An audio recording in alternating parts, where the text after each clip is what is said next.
Good morning, everybody.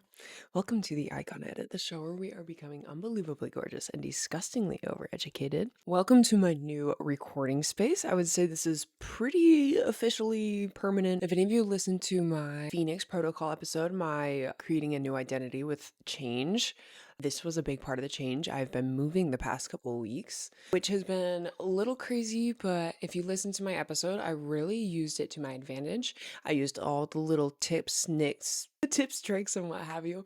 And I'm just feeling like a whole new person. I have made some big changes in my life, which we're going to get into how and why today. That very much just needed to be changed. I feel glowy. I feel like there's so much weight off my shoulders. Oh, and this is my kitty. So my recording place is in my house. This is my kitty, Mally. Hi, Mally. Come here. Say hi, Mally. So she's probably going to be popping in an annoying amount. Always when I don't want her. And yes, so super exciting stuff. And thank you all for joining me. Thank you for joining me after my break. I just needed a little bit more time to get settled. Work's been a little crazy. My personal life has been a little crazy. So I just needed a little bit of a second to ground myself. My book of the week. My book of the week is a biggie this week. It is Defining Decade. And it's all about your 20s and what you should be doing in your 20s, what you should be prioritizing, just how to make the most of this decade because it is so important. Girl, you're driving me crazy.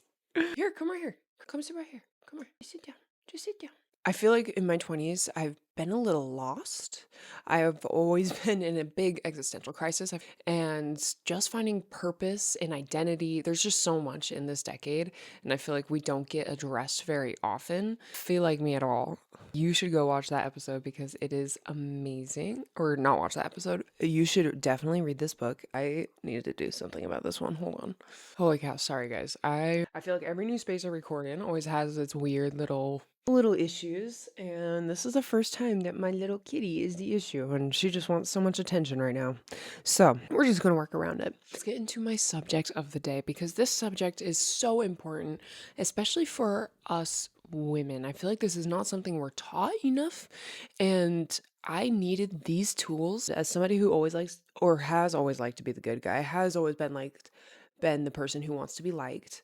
That's really, really hard. But I'm learning in my 20s, I'm learning as I grow that being liked is a big inhibitor. You are never going to get anywhere and you're never going to find true relationships if you need to be liked by everybody. But let me just get into my episode notes. There is a version of you that everyone is trying to figure out. She walks into the room and there's just something that shifts in the energy. She never says much. She doesn't really need to. But when she does speak, every single person leans in. She's never chasing. She is never explaining. She's mastered the one thing that every woman is trying to spend their lives trying to undo, and that is emotional detachment. Now, don't click off because I know what you're thinking. That this is what I was thinking when I heard the term emotional detachment. I think cold, unavailable, very icy, very unapproachable. And I want to dismantle this idea in the next 12 minutes because that is just completely backwards. Because emotional detachment is not about not caring. That is something I need to drive down here. It is not about not caring. It is actually completely the opposite. It means you care very, very deeply about your goals, about your peace, about your vision, and the people that you truly love, your inner circle. But you refuse to let your emotions run you. You refuse to let a situation, a person, a setback, or a comment hijack your mind and reroute your entire life. Detachment is not a wall. It is a command center. And once you build it, you become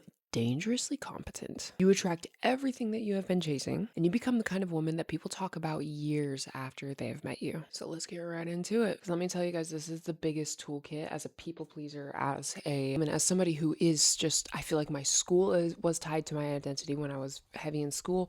I feel like my job is very closely tied to my identity, and with that, the way people perceive my position. And this has really helped me let that all go. I didn't realize that this was even a problem I was having until it was addressed. Let's get into the science of emotional reactivity and why your brain seems to work against you. Because before I tell you how to build this, I need to show you why you don't already have it built, why it is not natural. Your brain, this extraordinary, ancient 3-pound organ, is literally wired to react. This is not a flaw. This kept our ancestors alive. See a threat, feel fear, move. No time to pause, no time to observe, just react. But the truth is, we're not running from lions anymore. We're not fighting bears on the day-to-day. We are running from from text messages that haven't been responded to, from a comment section, from what someone might think, and from outcomes we haven't been able to control. Your amygdala, the emotional command center within your brain, does not distinguish between a tiger and a situationship. So a zebra has the exact same chemical reaction when it sees a lion running towards it that I tend to have when I open my emails. Cortisol floods your system. Your prefrontal cortex, the rational, strategic, long game part of your brain, just goes offline. And the moment your prefrontal cortex goes offline, she's gone. The composed, brilliant, high functioning version of yourself completely disappears, and you're left reacting instead of responding, performing instead of being. This is why emotional discipline is not a soft skill, it is a cognitive skill. It is a biological upgrade. It is the difference between a woman who reacts and a woman who observes. Observe. I want you to focus on that word. That word is everything today. We observe, we do not react. Let's talk about detachment versus numbness, because there is a big difference here. We are not going numb. We are not going icy. We are not putting up a wall, like I said. And I want you to be very careful with this, because this form of emotional detachment, this numbness, is actually emotional damage. There are women out there who have shut down completely, who can't feel, can't connect, and can't be moved. That's not what we're building here. That is armor, and armor is heavy. What we're building is a filter. Not armor, we are building a filter. A filter that lets beauty, love, and connection in. I just got a text, hold on. And it turns out it was just my boyfriend telling me that he has a bunch of cotton candy Alanis up at work. So if I want one, I can come get one. I'm so addicted to cotton candy Alani, guys. I know it is so not unbelievably gorgeous of me because they're so bad for you, but I'm just so obsessed. But anyway, let's get right back to it.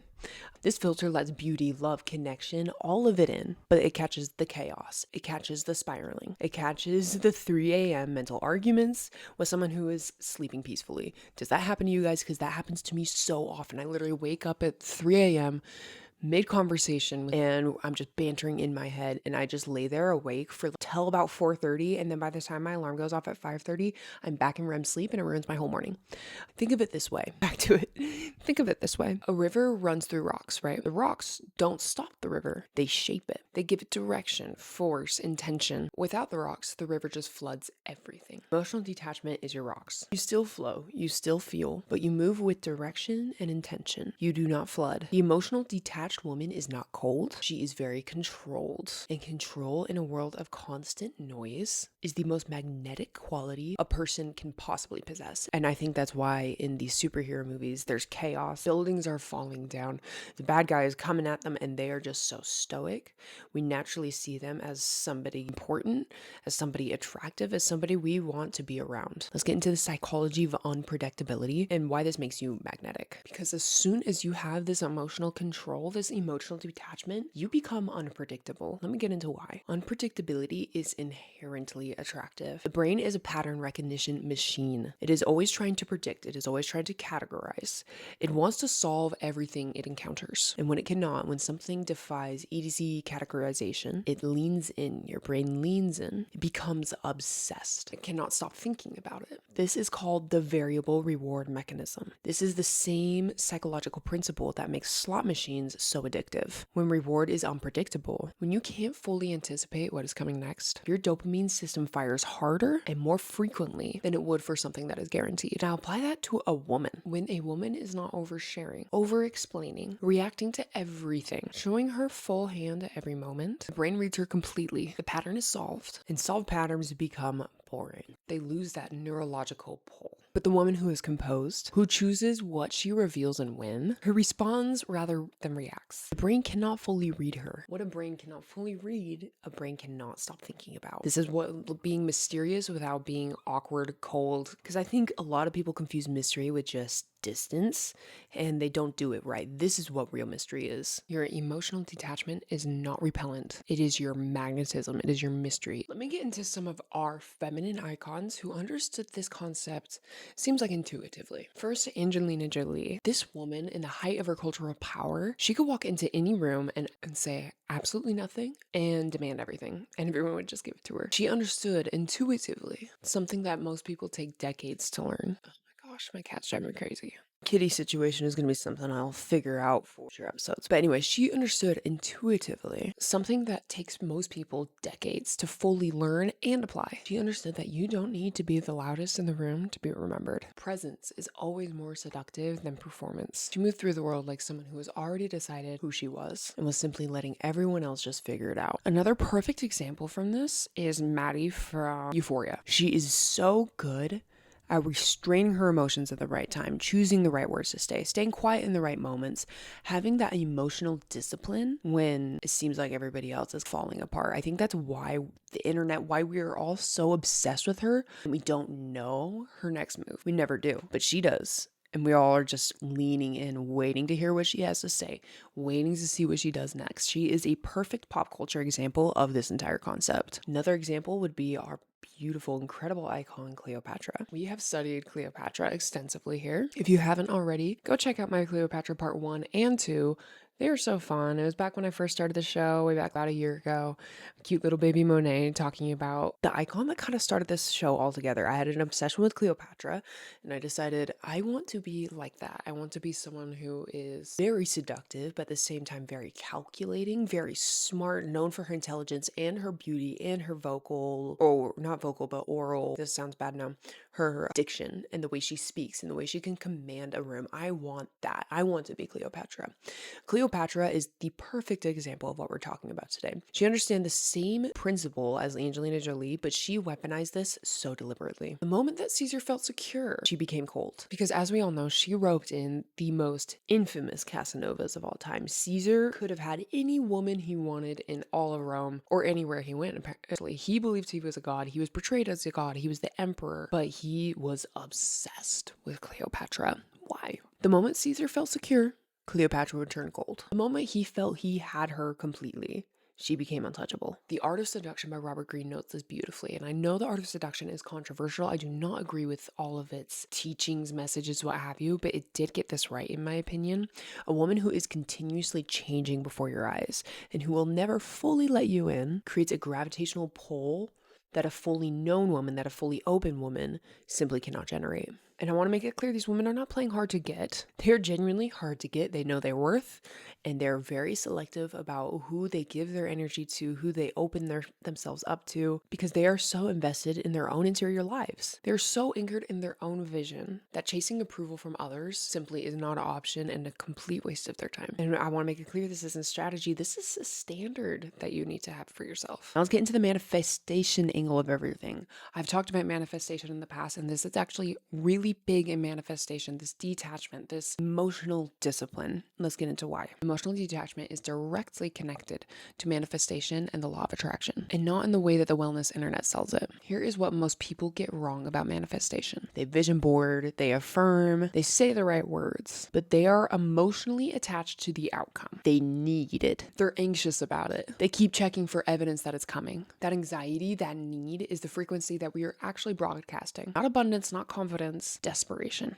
And desperation repels. What emotional detachment does here is this. It lets you hold a clear vision with full conviction without releasing the grip. You trust the process without white knuckling it. Not seeing the outcome, but knowing the results will come. This is not passive, this is advanced, because it requires us simultaneously care deeply and hold loosely. It allows you to want the thing, but also to be okay if the path looks different than you envisioned. The emotionally dysregulated woman constantly monitoring outcomes. Did they respond? Did it work? Is it happening? Every single day that she doesn't see a result, where she doesn't see that outcome, the doubt grows. The anxiety grows. The energy she's putting out into the world is not the energy of a woman who has already won. It is the energy of someone who's desperately afraid of losing. The woman who has mastered emotional detachment moves differently. She sets the intention, she does the work, and she releases attachment from the timeline. She's focused, not frantic. The focused, unfrantic energy is what the universe actually responds to. That is what people respond to. Because the moment you stop chasing is the moment everything starts chasing you. And this is such a real concept, guys. I can see it happening in my own life. Stop chasing, let them chase you. I do not chase, I attract. Let's start building your practice, because this is a skill. This is trainable. Remember, your brain is neuroplastic and it can be rewired. Let me give you actual methods here to become that emotionally disciplined, detached woman that we all want to be. First, this is a big one. Learn to observe before you respond. When something happens, happens, a triggering text, a disappointing outcome, a comment that just stings. Give yourself a window, even just 30 seconds. The goal is to insert a gap between stimulus and response. That gap is where your power lives. Viktor Frankl actually wrote about this in a concentration camp. He talks about how the last human freedom in any situation is your freedom to choose your response, to set your perspective. Protect that gap fiercely. Next, audit your emotional inputs. Your brain does not have an infinite bandwidth. What you consume, whether it be media, social feeds, conversations, environments, directly shapes your emotional baseline. If your inputs are reactive, chaotic, and very drama-soaked, then your outputs will be too. Feed your mind with selective, elevated input. This is not optional, this is maintenance. There is so much amazing input, so many books, movies, documentaries, even YouTube videos that have such beautiful, amazing input versus scrolling, seeing the negativity every single day. And that's a very easy thing to control. Third, meditate seriously. But this is not optional if you actually want to rewire. Meditation is not a spiritual performance. It is directed attention training. When you sit with a quiet mind for 15 minutes a day, you are literally strengthening the neural pathways that allow you to observe your thoughts without becoming your thoughts. It allows you to start to understand that I am not anxiety. I'm not my reaction. I am the one watching my anxiety. That observer, that is the version of you that we are building. Fourth, decide what you are available for. Before something triggering happens, decide. Decide in advance what does not get into your nervous system. What does not get your 3 a.m. What does not get a public response. Most people wait till they're activated to try and regulate. And I'm going to tell you, I've learned the hard way, you cannot think your way out of a triggered nervous system. The decision must come first in a regulated state. Know your standards before the moment comes where you have to test them. And lastly, and most importantly, anchor to your identity, not to outcome. A woman who is emotionally attached to outcome is at the mercy of everything outside of her. A woman who is anchored to her identity, to who she is, what she stands for, and what she is building, is unshakable by outcomes. When something doesn't go the way she wanted, she asks, what is this supposed to teach me right now? Not, why is this happening to me? The shift from victim to student is that shift from reactive to sovereign. That is what emotional detachment looks like in a woman who is fully alive, fully feeling, fully present, but sovereign. Unbothered, controlled, never chasing the narrative. We are the narrative. If you are here, you are not here by accident. This corner of the internet is for the women who are quietly becoming something extraordinary. Drop below, what is one thing you are no longer available for? And that is all from me today, guys. As you know, if you like this episode, give me a comment what you are leaving behind. Comment what you gained from this episode, and let me know that you are becoming her. You are becoming that version of her who is the narrative, who controls the room, who actually doesn't care about what people say about her, and is fully in her own identity. Trying to think what else. Go follow my personal Instagram, Monet_Clough, my TikTok, and yeah, invite all our fellow icons in training, guys. I'm trying to build a community of super educated, motivated, beautiful women who build off of each other. If this sounds like you better be subscribed already and join our community of gorgeous icons in training. And I really love and appreciate you guys so much. I appreciate everybody who's stuck around for my various episodes, especially with my crazy life. I've been a little less than consistent. So if you're still here with me, you're a real one, and I appreciate you. I love you. And I will see you next week, guys. Thank you.